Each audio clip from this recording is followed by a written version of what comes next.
ఇవాల్టి రోజు ఈ జ్ఞానోపాసనకి జిజ్ఞాసువులందరికీ, ముముక్షువులందరికీ, నా ఆత్మీయ ఆధ్యాత్మిక సహోదరులందరికీ, నా సహదేవులందరికీ శిరస్సు వంచి మీ పాదాల దగ్గర ఉంచి నమస్కరించుకుంటూ ఇవాల్టి ఈ ఆధ్యాత్మిక జ్ఞానోపాసనకి స్వాగతం, సుస్వాగతం. ఎన్నిసార్లు పుట్టాం, ఎన్నిసార్లు మరణించాం, కానీ ఇక్కడి నుంచి మనం ఏం తీసుకెళ్ళలేదు సుమా.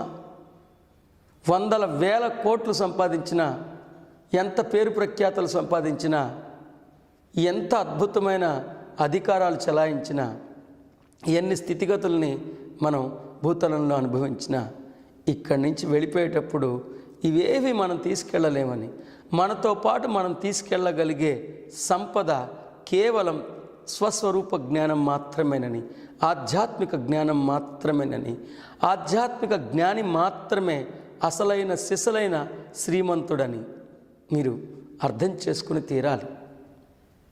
ఏమండి, పిల్లి అంటే నేను ఉదాహరణకు చెప్తున్నా. పిల్లి 3 ఏళ్ళు జీవిస్తుంది, కుక్క లైఫ్ స్పాన్ 10 ఏళ్ళు, ఏనుగు లైఫ్ స్పాన్ ఇన్నేళ్ళు, గాడిద లైఫ్ స్పాన్ ఇన్నేళ్ళు, మనిషి లైఫ్ స్పాన్ 60, 70, 80. వింతగా అనిపించట్లా? బాధగా అనిపించట్లా? లేదు. కొన్నాళ్ళు పుట్టేసి బాగా సాగేసి పిగిలి చినిగి బయటపడేటివేనా మానవుడు అంటే? లేదు. మీరు అతి సాధారణమైన మానవ మాత్రలు అనుకుంటున్నారా? శివోహం శివోహం శివోహం అని కొన్ని వేల సంవత్సరాల క్రితమే ఆది గురువైన శంకరాచార్యుల వారు నినదించారు. ఆ విధి విధానంతోనే జీవించారు. ఆ మహోత్కృష్టమైన జ్ఞానాన్ని నేటి ఆధునిక యుగం కూడా అద్భుతంగా ఆచరిస్తూనే ఉన్నారు. శివోహం, శివ అంటే దైవం, అహం అంటే నేనే. శివోహం అంటే సాక్షాత్తు ఆ దైవం స్వయంగా నేనే. ఇది ఈ భూపరితలంలో 812 కోట్ల మంది మానవ సంతతి జీవిస్తూనే ఉన్నా, వాళ్ళల్లో అతి తక్కువ మందికే శివోహం అని నినదించే, ఆ విధి విధానంతో జీవించే, ఆ సత్యాన్ని సిద్ధాంతంగా మలుచుకుని ఆ సిద్ధాంతంతో సిద్ధాంతీకరించుకునే మహద్భాగ్యం కలుగుతుంది. ఆ కొందరిలో నేనున్నాను. మీరు కూడా ఉండాలని ఆశిస్తూ ఆకాంక్షిస్తూ మరొక్కసారి శివోహం శివోహం అన్న నాదాన్ని నినదిద్దాం. ఆ నినాదాన్ని జీవన విధానంగా వికసింపచేసుకుందాం. శివోహం శివోహం శివోహం. నిర్వాణ షట్కంలో ఆది గురువైన శంకరాచార్యుల వారు ప్రవచించిన సర్వోత్కృష్టమైన జ్ఞానమే శివోహం. శివ అంటే దైవం, అహం అంటే నేనే. శివోహం అంటే సాక్షాత్తు ఆ దైవం స్వయంగా నేనే.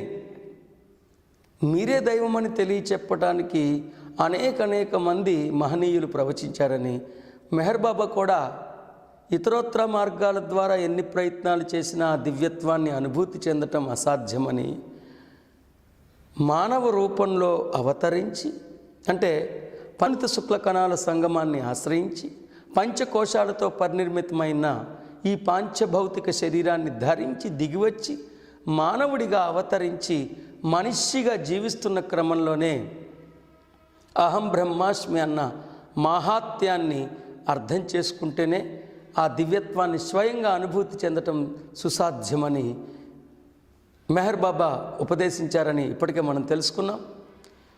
మరి మీరే దైవం అని తెలియచెప్పడానికి మనందరం పరమ గురువుగా భావిస్తున్న దత్తాత్రేయుడు ఏమని ఉపదేశించారో తెలుసుకునే ప్రయత్నం చేద్దాం. దత్తాత్రేయుడు ఉపదేశించిన జ్ఞానాన్ని మీకోసం. జీవుడే శివుడు, జీవుడు కంటే శివుడంటూ ప్రత్యేకించి మరొకడు లేడు. మరొకసారి చెప్తున్నా, జీవుడే శివుడు, జీవుడి కంటే శివుడంటూ ప్రత్యేకించి మరొకడు లేడు. సర్వభూతాలలో ఉన్నది ఆ శివుడే. 3వ వాక్యం, సర్వభూతాలలో ఉన్నది ఆ శివుడే. ఈ సత్యాన్ని గ్రహించిన వాడే జీవన్ముక్తుడు. ఈ సత్యాన్ని గ్రహించిన వాడే జీవన్ముక్తుడు. విశ్వములో సర్వత్రా వ్యాపించి ఉన్న చైతన్యమే శివుడు. మనసులోని చంచల తత్వాన్ని అధిగమిస్తే శివ సాక్షాత్కారం కలుగుతుంది. ఇది నేను చెప్తేనో మరొకరు చెప్తేనో మీరు తిరస్కరించవచ్చు. దత్తాత్రేయులు స్వయంగా ఉపదేశించిన మహాత్మ్యం ఇది. ఏం చెప్తున్నారండి దత్తాత్రేయులు? శివుడు అన్యంగా ఉన్నారని చెప్తున్నారా? శివుడు మహాశివుడు ఒక స్వరూపానికో స్వభావానికో పరిమితం అయిపోతున్నారని చెప్పారా? లేదు లేదు. నేనే శివుణ్ణి అని అర్థం చేసుకోమని ఉపదేశించారు. శివుడంటూ ఇతరత్ర అన్యంగా వేరొకరెవరు లేరని ఉపదేశించారు. ఈ మహాసత్యాన్ని అర్థం చేసుకున్నప్పుడే జీవన్ముక్తి లభిస్తుందని కూడా ఉపదేశించారు. నన్ను అర్థం చేసుకుంటారు కదూ. ఈ మహనీయులు ప్రవచించిన జ్ఞానపు సుగంధాలన్నింటినీ ఆఘ్రాణిస్తారు కదూ. ఈ దేవదేవుళ్ళు గురువులందరూ ఉపదేశించిన జ్ఞానపు రుచులని ఆస్వాదిస్తారు కదూ. ఎప్పటిలా అందరిలా ఈ జన్మని కూడా అతి సాధారణమైన భౌతిక లక్ష్యాలకే పరిమితం చేసుకోకుండా మీ ఆత్మని అర్థం చేసుకుని మీ ఆధ్యాత్మిక లక్ష్యాల్ని నెరవేర్చుకుంటారు కదూ. నీతో నువ్వు ఎలా వ్యవహరించాలో తెలుసుకుంటే ఆ తర్వాత నువ్వు ఇతరులతో ఎలా వ్యవహరించాలో తెలుసుకోగలుగుతావు. అందుకే ఆధ్యాత్మిక శాస్త్రాన్ని ఎప్పుడు చిన్న చూపు చూడద్దు సుమా. మరి ఇవాళ రోజు మనం శివోహం అని ఆది గురువైన శంకరాచార్యుల వారు ఉపదేశించింది తెలుసుకున్నాం. దత్తాత్రేయుడు శివుడంటే ఒక స్వరూపమో స్వభావమో ఒక నిర్దిష్టమైన మూర్తో కానే కాదని, అది మన సహజాతమని మన సహజత్వమని ఉపదేశించారని కూడా తెలుసుకున్నాం. నేనే శివుణ్ణని తెలుసుకునేదాకా ఆ మానవుడికి జీవన్ముక్తి రాదని కూడా తెలుసుకున్నాం కదా. మరి మనం శివుడంటే శ్మశానంలో ఉంటాడని, శివుడు వినాశకారని వింటూనే ఉన్నాం కదా. మరి వాటిలో ఉన్న అంతరార్థాన్ని ఏంటో తెలుసుకుందాం. శివుడు ద్రష్ట స్రష్ట. శివుడు అని నేను ఉచ్చరించినప్పుడల్లా మీ మదిలో మెదలాల్సింది శివతత్వం. మన 4వ చైతన్యానికి ప్రతీకాత్మకంగా శివతత్వాన్ని అందించారు. స్వభావాన్ని స్వరూపంగా అందించింది సనాతన సాంప్రదాయం. ఈ ఒక్క అంశం మీకు అర్థమైతే సనాతన సాంప్రదాయం మీద ఉన్న అపనిందలు అపోహలు అన్నీ తొలగిపోతాయి. మిమ్మల్ని ఎవరైనా సనాతన సాంప్రదాయం యొక్క మాహాత్యాన్ని ప్రశ్నిస్తుంటే వాళ్ళకి అద్భుతంగా సమాధానం చెప్పగలుగుతారు. ఈ ఒక్క వాక్యం అర్థం చేసుకోండి. స్వభావాన్ని స్వరూపంగా అందించింది సనాతన సాంప్రదాయం. అంటే శివ స్వభావాన్ని శివస్వరూపంగా అందించింది సనాతన సాంప్రదాయం. అనాహత చైతన్యం అంటే మనలో అంతర్లీనంగా ఉన్న 4వ చైతన్యమే శివతత్వం. ఆ శివతత్వానికి ప్రతీకాత్మకంగా నిర్మింపబడ్డాయి అద్భుతమైన శివాలయాలు. మరి శివుడు వినాశకారని, శివుడు శ్మశానంలోనే ఉంటాడని వీళ్ళందరూ చెప్తున్నారు కదా. వాటిలోని అంతరార్థాన్ని కూడా గ్రహిద్దాం. శివుడు వినాశకారి కానే కాదు సుమా. శివుడు ద్రష్ట స్రష్ట. అంటే తాను అనుకున్న దాన్ని దర్శించగలిగేవాడు, తాను దర్శించగలిగిన దాన్ని సృష్టించగలిగేవాడు. శివుడు అద్భుతమైన అనుభవజ్ఞుడు. అంటే తాను సృష్టించిన దాన్ని తానే స్వయంగా అనుభవించగలిగే అనుభవజ్ఞుడు. తాను ఏ లక్ష్యం కోసం ఆ అంశాన్ని సృష్టించాడో ఆ లక్ష్యం నెరవేర్చబడిన తర్వాత కానీ, తాను సృష్టించిన అంశం ఆ లక్ష్యాన్ని నెరవేర్చడంలో ఘోరంగా విఫలమైనప్పుడు కానీ, తాను సృష్టించిన దాన్ని తానే స్వయంగా వినాశనం చేయగలిగే వినాశకారి కూడా. కానీ వినాశనం చేసి వదిలేడు సుమా. వినాశనం చేసి అంటే ఆ అంశాన్ని మళ్ళీ శుద్ధశక్తి స్వరూపంగా మార్చి, అంతకుముందు తాను సృష్టించి అనుభవించినప్పుడు సమపార్జించుకున్న అనుభవ జ్ఞానంతో తాను ఇంతకుముందు సృష్టించిన దానికన్నా మరింత మెరుగైన దాన్ని, మరింత ఉన్నతమైన దాన్ని, మరింత అద్భుతమైన దాన్ని సృష్టించగలిగే సంస్కర్త. శివుడు వినాశకారి అనే ఒక అజ్ఞానాన్ని తొలగించి సవినయంగా సగౌరవంగా ప్రకటించండి. మీ సనాతన సాంప్రదాయ సంతానానికి ప్రకటించండి. లేదు లేదు, శివుడు వినాశకారి కాదు, శివుడు సంస్కర్త. He is not a destroyer, but he's rather a grand reformer. మరొకసారి శివతత్వం గురించి మీకు ఉపదేశిస్తున్నాను. మీరు ప్రాతస్మరణీయంగా ఈ అంశాలని దయచేసి గుర్తుంచుకోండి. మీరు ప్రాతస్మరణీయంగా అంతర్ముఖులై ఈ మహాత్యాన్ని మననం చేసుకోండి. శివోహం శివోహం శివోహం. శివ అంటే దైవం, అహం అంటే నేనే, శివోహం అంటే సాక్షాత్తు ఆ దైవాన్ని స్వయంగా నేనే. శివ స్వభావాన్ని శివస్వరూపంగా అందించింది సనాతన సాంప్రదాయం. మనలో అంతర్లీనంగా ఉన్న అనాహత చైతన్యమే, 4వ చైతన్యమే శివతత్వం. ఆ 4వ చైతన్యంకి ప్రతీకాత్మకంగా శివతత్వంగా ఉపదేశించింది సనాతన సాంప్రదాయం. ఆ శివతత్వానికి ప్రతీకాత్మకంగానే శివాలయాలు నిర్మింపబడ్డాయి. శివుడంటే ఒక స్వరూపానికో స్వభావానికో పరిమితమై లేడు. శివుడంటే శివతత్వం, నా సహజాతం, నా సహజత్వం. శివోహం శివోహం శివోహం. శివుడు అద్భుతమైన ద్రష్ట స్రష్ట, అంటే తాను అనుకున్న దాన్ని దర్శించగలిగే ద్రష్ట, తాను దర్శించిన దాన్ని సృష్టించగలిగే స్రష్ట, సృజనాత్మకవేత్త. తాను సృష్టించిన దాన్ని తానే స్వయంగా అనుభవించగలిగే అద్భుతమైన అనుభవజ్ఞుడు.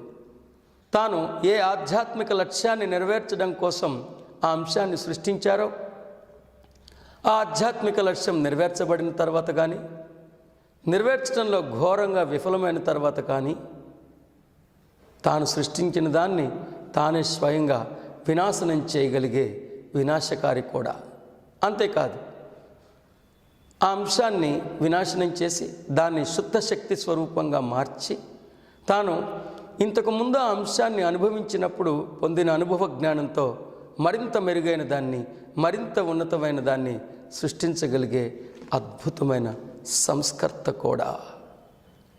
శివోహం శివోహం శివోహం. శివుడు వినాశకారి కాదు, శివుడు సంస్కర్త. స్వస్తి.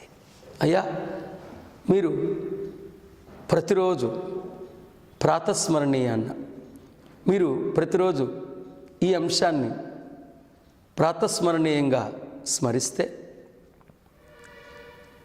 సింహ భాగంలో ఈ అంశాన్ని మీరు మననం చేసుకుంటే, అంతర్ముఖులై ఈ మాహాత్యాన్ని మీరు మననం చేసుకుంటే, ఉన్న చైతన్య స్థితి నుండి ఉన్నతమైన చైతన్య స్థితికి ఎదిగి తీరతారు. మీ కుండలిని శక్తి ఖచ్చితంగా జాగృతమవుతుంది. కుండలిని శక్తి జాగృతమవటం అంటే ఉన్న చైతన్య స్థితి నుండి ఉన్నతమైన చైతన్య స్థితికి ఎదగటాన్నే ఆధ్యాత్మిక పరిభాషలో కుండలిని శక్తి జాగృతమవటం అని అంటారు. ఆ సనాతన సాంప్రదాయ సుగంధాలని మీకు అందించే ప్రయత్నంలో మరొక చిన్న జ్ఞానపు అంశాన్ని మీ ముందు ఉంచుతున్నాను. నేను ఇదివరకే చెప్పాగా, ముద్దు ముద్దుగా మీకు అందించి తీరుతానని, మీ ఆధ్యాత్మిక సేవకుణ్ణి నేనని, ఖచ్చితంగా మీలో ఆధ్యాత్మిక కుసుమాలని వికసింపజేస్తానని. నేను ఉచ్చరిస్తున్న ఈ అద్భుతమైన జ్ఞానమే జ్ఞానపు సుప్రభాత గీతికై నిద్రాణంగా ఉన్న మీ మానవత్వపు మత్తుని వదిలించి మిమ్మల్ని మీ నిజ దివ్య స్పృహలోకి ఉద్ధరించి తీరుతుంది. శోణిత శుక్ల కణాల సంగమాన్ని ఆశ్రయించి పంచకోశాలతో పరినిర్మితమై ఉన్న ఈ పాంచభౌతిక శరీరాన్ని ధరించి ఎదిగి దిగి వచ్చిన దేవదేవుళ్ళు మీరని మీకు మరొక్కసారి వినయపూర్వకంగా తెలియజేసుకుంటున్నాను. నిరాకారంగా ఉన్న దైవమే ఓంకారమని, సాకారమైన ఓంకారమే దైవమని ఎప్పుడు మీరు మర్చిపోవద్దు సుమా. చిన్న అంశమైన దీంట్లో ఎంత అంతరార్థం పొసిగి ఉన్నదో మరొకసారి చెప్తున్నా. నిరాకారమైన దైవమే ఓంకారమని, సాకారమైన ఓంకారమే దైవమని ఎప్పుడు మీరు విస్మరించద్దు. అంటే దైవం ఒక నిర్దిష్టమైన స్వరూపంగా అవతరించక ముందు ఉన్న స్థితి హిరణ్య గర్భం, ఓంకారం అని పేరుతో పిలువబడుతున్న హిరణ్య గర్భం. సోర్స్, మూలం, తండ్రి, ఫాదర్, హిరణ్యగర్భం. ఆ హిరణ్యగర్భం అన్న శబ్ద సౌందర్యాన్ని ఒక్కసారి అధ్యయనం చేయండి. హిరణ్యం అంటే సువర్ణము, శాశ్వతం. శాశ్వతమైన దైవానికి సైతం జన్మనిచ్చిన స్థితి హిరణ్యగర్భం. ఆ హిరణ్యగర్భాన్నే ఓంకారంగా మనం గుర్తిస్తున్నాం. అందుకే నిరాకారమైన దైవమే ఓంకారం, సాకారమైన ఓంకారమే దైవం అన్న అంశాన్ని ఎప్పుడు విస్మరించద్దు సుమా. మీరు అతి సాధారణమైన మానవ మాత్రలు అనుకుంటున్నారా? అసాధారణమైన దేవదేవుళ్ళు. నిజానికి మీరు ఆ ఓంకార స్వరూపులు. మీరు జిజ్ఞాసువులు, ముముక్షువులు, ఓంకార స్వరూపులు. మరి ఆత్మీయ ఆధ్యాత్మిక సహోదరులారా అని మిమ్మల్ని ఉద్దేశించి నేను ఎందుకన్నాను అనుకుంటున్నారు? మనం అందరం ఓంకారం అనే ఒక్క మూలంలోంచే పుట్టుకొచ్చాం, ఏకకాలంలోనే ఆవిష్కృతమయ్యాం. మనందరిలో ఇప్పటికీ ఎప్పటికీ అంతర్లీనంగా, అంతర్గర్భితంగా ఆ ఓంకారమే అలరారుతూ ఉన్నది. అందుకే మనం ఏ తలంలో ఉన్నా, ఏ తనువులో ఉన్నా, ఏ తరంలో ఉన్నా మనందరం ఒకరికి ఒకరం ఆత్మీయ ఆధ్యాత్మిక సహోదరులమే. ఎప్పటికీ బహుముఖ కోణంలోంచి సత్యాన్ని దర్శించే ప్రాజ్ఞుడు ఈ అంశాన్ని మర్చిపోడు. అందుకే నా ఆత్మీయ ఆధ్యాత్మిక సహోదరులారా అని, సహదేవుళ్ళారా అని, ఓంకార స్వరూపులారా అని మిమ్మల్ని ఉద్దేశించాను. ఇవాళకి స్వస్తి.